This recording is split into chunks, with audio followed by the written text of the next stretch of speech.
আসসালামু আলাইকুম। অবিরাম বাংলা সংবাদে সবাইকে স্বাগত জানাচ্ছি আমি শান্তা ইসলাম। শুরুতে বিআরবি কেবলস সংবাদ শিরোনাম জানিয়ে দেব এই মুহূর্তে হাতে পাওয়া সর্বশেষ গুরুত্বপূর্ণ আপডেট আন্তর্জাতিক সংবাদ।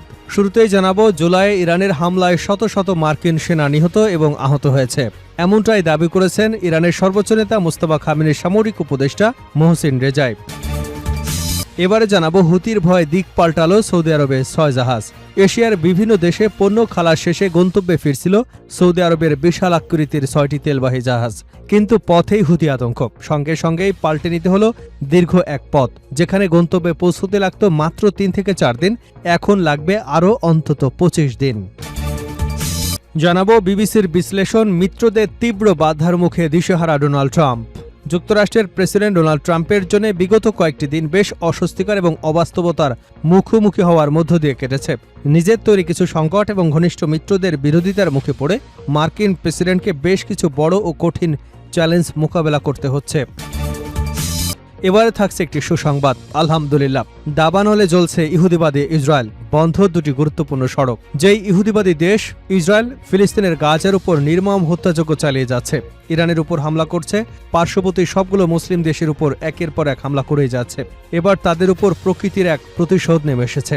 ইসরায়েলের তেল আবিব এবং জেরুজালেমের মধ্যবর্তী বেন শেমিন এলাকায় ভয়াবহ দাবানল ছড়িয়ে পড়েছে। ইতিমধ্যেই সবচেয়ে ব্যস্ততম দুটি সড়ক বন্ধ করে দেওয়া হয়েছে। এদিকে জোড়া ভূমিকম্পে বিধ্বস্ত ভেনেজুয়েলা, নিহতের সংখ্যা ছাড়িয়ে গেল 6000। লাতিন আমেরিকার দেশ ভেনেজুয়েলায় সম্প্রতি আঘাত হানা শক্তিশালী জোড়া ভূমিকম্পে মৃতের সংখ্যা 6000 ছাড়িয়ে গেছে।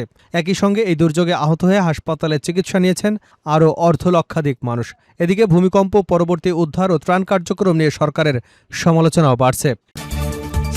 এবং সর্বশেষ জানাবো, নিজের শুরু করা যুদ্ধেই এখন রাজনৈতিকভাবে আটকে গেছে ট্রাম্প। ইরান যুক্তরাষ্ট্রের বিরুদ্ধে তীব্র প্রতিরোধ গড়ে তুলেছে এবং এর ফলে প্রেসিডেন্ট ডোনাল্ড ট্রাম্পের দ্রুত বিজয়ের ধারণা ভেঙে গেছে বলে মন্তব্য করেছেন সেন্টার ফর ইন্টারন্যাশনাল পলিসির জ্যেষ্ঠ ফেলো নেগার মার্তাজাভি। মঙ্গলবার এক বিশ্লেষণে প্রতিবেদনে এসব তথ্য জানিয়েছে আল জাজিরা। এতক্ষণ শুনছিলেন সংবাদ শিরোনাম, এবার থাকছে পুরো সংবাদ। দর্শক, অনুরোধ থাকবে ভিডিওতে একটি লাইক দিন, কমেন্টস করে জানিয়ে দিন এই ভিডিওটি আপনি কোন জেলা থেকে দেখছেন এবং শুনছেন। জুলাই ইরানের হামলায় শত শত মার্কিন সেনা নিহত এবং আহত হয়েছে, রেজাই। ইরানের হামলায় জুলাই মাস জুড়ে শত শত মার্কিন সেনা নিহত এবং আরও কয়েকশো সেনা আহত হয়েছেন বলে দাবি করেছেন দেশটির সর্বোচ্চ নেতা মুস্তাফা খামেনির সামরিক উপদেষ্টা মোহসিন রেজাই। তবে ইরানের এই দাবির সঙ্গে যুক্তরাষ্ট্রের প্রকাশিত হতাহতের তথ্যের বড় পার্থক্য রয়েছে। সোমবার সংবাদ মাধ্যম প্রেস টিভিকে দেওয়া সাক্ষাৎকারে রেজাই এ দাবি করেন। প্রেস টিভির বরাতে জেরুজালেম পোস্টের প্রতিবেদনে বলা হয়েছে, সাম্প্রতিক হামলায় নিহত ও আহত মিলিয়ে যুক্তরাষ্ট্রের মোট 650 জন হতাহতের কথা স্বীকার করেছে। তবে ইরানি সূত্রগুলোর দাবি, নিহত মার্কিন সেনার সংখ্যা প্রায় 500। তবে মার্কিন সেন্ট্রাল কমান্ডের সর্বশেষ তথ্য অনুযায়ী 2026 সালে জুলাইয়ে জর্ডান এবং ইরাকে 4 জন মার্কিন সেনা নিহত হয়েছে। এর আগে অপারেশন এপিক ফিউরি চলাকালে চলতি বছরের বিভিন্ন সময়ে আরও 14 মার্কিন সেনা নিহত হয়। এছাড়া জুলাই শেষ দিকে ইরানের সঙ্গে চলমান যুদ্ধে 417 জন মার্কিন সেনা আহত হিসেবে তালিকাভুক্ত ছিলেন। পাশাপাশি ওভারসিজ অপারেশন বা বিদেশি পরিচালিত সামরিক অভিযানে আরও 207 জন সেনা হতাহতের খবর পাওয়া গেছে। ফলে রেজাইয়ের দাবি এবং যুক্তরাষ্ট্রের প্রকাশিত সামরিক পরিসংখ্যানের মধ্যে বড় ধরনের ব্যবধান রয়েছে। ইরানের বাণিজ্যিক জাহাজ চলাচলে হুমকি দেওয়ার সক্ষমতা কমানো, তেহরানকে ফের আলোচনা টেবিলে ফিরিয়ে আনতে কয়েক মাস ধরে দেশটির বিভিন্ন লক্ষ্যবস্তুতে বিমান হামলা চালিয়ে আসছে যুক্তরাষ্ট্র। এর সর্বশেষ দফার অভিযান শুরু হয় জুলাইয়ে। যুক্তরাষ্ট্রের একের পর এক হামলার জবাবে মধ্যপ্রাচ্যে মার্কিন সেনাদের পাশাপাশি ওয়াশিংটনের উপসাগরীয় আরব মিত্র এবং বাণিজ্যিক জাহাজগুলোকে লক্ষ্য করে ইরানের পাল্টা হামলা বাড়তে থাকে। বিশেষ করে বিশ্বের অন্যতম গুরুত্বপূর্ণ জ্বালানি পরিবহন পথ হরমুজ প্রণালীকে কেন্দ্র করে দুদেশের মধ্যে উত্তেজনা আরও তীব্র হয়েছে। ইরানের দাবি, যুক্তরাষ্ট্রই প্রথম তাদের ভূখণ্ড ও চরঙ্গনের উপর হামলা চালিয়েছে। অন্যদিকে ওয়াশিংটনের অবস্থান ইরানের সামরিক সক্ষমতা কমিয়ে দেশটিকে আলোচনায় বসতে বাধ্য করায় তাদের অভিযানের অন্যতম লক্ষ্য। সাক্ষাৎকারে যুক্তরাষ্ট্রের সঙ্গে সংঘাতে ইসরায়েলের ভূমিকা নিয়েও মন্তব্য করেন রেজাই। তার দাবি, গাজা, লেবানন ও পশ্চিম তীরে ইসরায়েলের সামরিক তৎপরতার কারণে দেশটির সামরিক ও অন্যান্য সম্পদ আগে থেকেই অতিরিক্ত চাপের মধ্যে ছিল। এ কারণেই সর্বশেষ যুক্তরাষ্ট্র ইরান সংঘাতে ইসরায়েল সরাসরি জড়ায়নি বলে দাবি করেন তিনি। রেজাই অভিযোগ করেন, ইসরায়েলকে একটি শক্তিশালী স্বাধীন রাষ্ট্র হিসেবে উপস্থাপন করতে পরিস্থিতিকে এক ধরনের মুখোশ হিসেবে ব্যবহার করা হচ্ছে। একই সঙ্গে জয়নবাদী শাসন যুক্তরাষ্ট্রকে সংঘাতে জড়িয়ে পড়তে চাপ দিচ্ছে বলেও দাবি করেন তিনি। তার ভাষ্য, যুক্তরাষ্ট্র এই মরিয়া পদক্ষেপ তৃতীয় বিশ্বযুদ্ধের ঝুঁকি তৈরি করেছে করেছে। এমন যুদ্ধ হলে তা দ্বিতীয় বিশ্বযুদ্ধের চেয়েও ভয়াবহ ধ্বংস ডেকে আনতে পারে বলে সতর্ক করেন তিনি।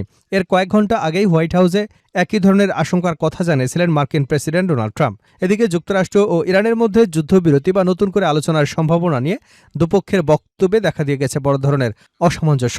ট্রাম্প দাবি করেছেন সৌদি আরব, সংযুক্ত আরব আমিরাত, কাতারের সমর্থনে ইরানই নতুন করে আলোচনায় বসার উদ্যোগ নিয়েছে। ট্রাম্পের ভাষ্য, মার্কিন হামলা চালানো হলে ইরান আঘাতের শিকার হতে চায়নি বলেই আলোচনায় ফিরতে আগ্রহী হয়েছে।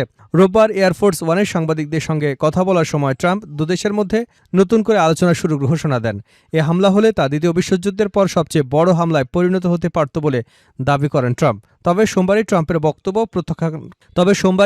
বক্তব্য প্রত্যাখ্যান করেন ইরানের পররাষ্ট্র মন্ত্রণালয়ের মুখপাত্র ইসমাইল বাঘাই। তিনি জানান, যুক্তরাষ্ট্রের সঙ্গে কোনো আলোচনা চলছে না এবং কোনো বৈঠকও নির্ধারিত হয়নি। আগামী কয়েকদিনে ইরানে কোনো বিদেশি প্রতিনিধি দলকে স্বাগত জানানোর পরিকল্পনা নেই বলেও স্পষ্ট জানিয়ে দিয়েছেন বাঘাই। একইভাবে ইরানও বিদেশে কোনো আলোচক বা প্রতিনিধি পাঠানোর পরিকল্পনা করছে না বলে তিনি জানিয়েছেন। হুতির ভয়ে দিক পাল্টাল সৌদি আরবের 6 জাহাজ। এশিয়ার বিভিন্ন দেশে পণ্য খালাস শেষে গন্তব্যে ফিরছিল সৌদি আরবের বিশাল আকৃতির 6টি তেলবাহী জাহাজ, কিন্তু পথেই হুতি আতঙ্ক। সঙ্গে সঙ্গে পাল্টে নিতে হলো দীর্ঘ এক পথ। যেখানে গন্তব্যে পৌঁছতে লাগত আর 3 থেকে 4 দিন, এখন লাগবে আরও অন্তত 25 দিন। সোমবার বার্তা সংস্থা রয়টার্স জানিয়েছে, ইয়েমেনের হুতি বিদ্রোহীদের নতুন হুমকির পর লোহিত সাগরে ঝুঁকিপূর্ণ পথ এড়িয়ে আফ্রিকা ঘুরে যাবার সিদ্ধান্ত নিয়েছে। এলএসইজি এবং মেরিন ট্রাফিকের তথ্য অনুযায়ী এশিয়ার বিভিন্ন গন্তব্য থেকে পণ্য খালাস করে ফিরে আসা খালি ট্যাঙ্কারগুলো বাবাল মানদেব প্রণালী হয়ে দক্ষিণ লোহিত সাগর অতিক্রম করবার কথা ছিল। পরে জাহাজগুলো নিরাপত্তার স্বার্থে এ পথটি না গিয়ে বিকল্প পথে দক্ষিণ আফ্রিকার দিকে যাত্রা শুরু করে। জাহাজ ট্র্যাকিং ডেটা অনুযায়ী জাহাজগুলোর মধ্যে দিলাম নামের একটি তেলের ট্যাঙ্কারের গন্তব্য ছিল জিব্রাল্টার।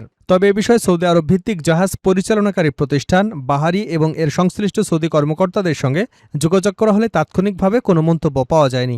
বাণিজ্যিক সূত্রগুলো জানিয়েছে, অন্তত 20 লাখ ব্যারেল অপরিশোধিত তেল খনে সক্ষম এই সুপার ট্যাঙ্কারগুলো নিরাপত্তা পরিস্থিতির কথা বিবেচনা করে আফ্রিকার কেপ অব গুড হোপ ঘুরে যাওয়ার সিদ্ধান্ত নিয়েছে। মিত্রদের তীব্র বাধার মুখে দিশেহারা ট্রাম্প। যুক্তরাষ্ট্রের প্রেসিডেন্ট ডোনাল্ড ট্রাম্পের জন্য বিগত কয়েকটি দিন বেশ অস্বস্তিকর ও ব্যস্ততার মুখোমুখি হবার মধ্য দিয়ে কেটেছে। নিজের তৈরি কিছু সংকট এবং ঘনিষ্ঠ মিত্রদের বিরোধিতার মুখে পড়ে মার্কিন প্রেসিডেন্টকে বেশ কিছু বড় ও ছোট চ্যালেঞ্জ মোকাবেলা করতে হচ্ছে। ট্রাম্প সাধারণত নিজের পছন্দমতো তথ্য ও বিশ্বাসকে আঁকড়ে ধরে চলতে পছন্দ করলেও এবারের পরিস্থিতি কিছুটা ভিন্ন। কারণ তার বিরোধীরা এবার বাইরের কেউ নন, বরং তার নিজ দলের সবচেয়ে অনুগত মিত্ররাই। ওয়াশিংটনের ন্যাশনাল মলের কাছে রিফ্লেক্টিং পুলে ভাঙচুরের অভিযোগে সাবেক অলিম্পিক অ্যাথলেট ডেভিড হার্নের বিরুদ্ধে করা মামলার ক্ষেত্রে এমনটি দেখা গেছে। বিচার বিভাগের এক সময়ের ফক্স নিউজ হোস্ট এবং ট্রাম্পের অনুগত কট্টর সমর্থক জেনিন পিরো আদালতে জানান, ওই ভাঙচুর কোনো উদ্দেশ্য প্রণোদিত ছিল না, বরং এটি ছিল একটি ত্রুটিপূর্ণ মেরামতের ফলাফল। বিচারক ও সম্ভাব্য জুরি বোর্ডের সামনে এই দুর্বল মামলাটি টিকবে না বুঝতে পেরে তিনি মামলাটি তুলে নেন, কিন্তু ট্রাম্প এই সিদ্ধান্ত মেনে নেননি এবং সামাজিক যোগাযোগ মাধ্যমে পিরোকে কড়া সমালোচনা করে জানান যে তিনি ছাতার মতো গুটিয়ে গেছেন। অন্যদিকে ক্যাপিটাল হিলে ট্রাম্পের আরেকটি রাজনৈতিক ধাক্কা খেতে হয়েছে তার অত্যন্ত ঘনিষ্ঠ মিত্র এবং সাবেক ফৌজদারি প্রতিরক্ষা আইনজীবী টড ব্যাঞ্চের অ্যাটর্নি জেনারেল পদে মনোনয়ন পাওয়া নিয়ে। ট্রাম্পের রাজনৈতিকভাবে উদ্দেশ্য প্রণোদিত সরকারি বিচার প্রক্রিয়ার শিকার ব্যক্তিদের ক্ষতিপূরণ দেওয়ার প্রস্তাবিত $1.8 বিলিয়ন তহবিল নিয়ে রক্ষণশীল 2 রিপাবলিকান সিনেটর জন কার্নি এবং থম টিলিস আপত্তি জানান। ওই তহবিলের বিরোধিতা করে তারা ব্ল্যাঞ্চের মনোনয়ন আটকে দেন এবং ওই তহবিল পুনরুজ্জীবিত করবার যে কোনো চেষ্টা আনুষ্ঠানিকভাবে ত্যাগ করবার লিখিত নিশ্চয়তা দাবি করেন। শেষ পর্যন্ত সিনেটের রাজনৈতিক হিসাব নিকাশ মেনে নিয়ে ব্ল্যাঞ্চ সেই শর্তে রাজি হন এবং সিনেটরদের উদ্বেগ দূর করতে 2টি চিঠি প্রকাশ করেন। দাবানলে জ্বলছে ইসরায়েল বন্ধ 2টি গুরুত্বপূর্ণ মহাসড়ক। ইসরায়েলের তেল আবিব এবং জেরুজালেমের মধ্যবর্তী বেন শেমেন এলাকায় ভয়াবহ দাবানলের কারণে দেশের সবচেয়ে ব্যস্ত 2টি মহাসড়কের অংশ বন্ধ করে দেওয়া হয়েছে। নিরাপত্তার স্বার্থে যান চলাচল অন্য সড়কে সরিয়ে নেওয়া হয়েছে বলে জানিয়েছে দেশটির সংবাদ মাধ্যম টাইমস অফ ইসরায়েল। মঙ্গলবার স্থানীয় পুলিশ জানায়, রুট 6 মহাসড়ক উভয় দিকেই সম্পূর্ণ বন্ধ রাখা হয়েছে।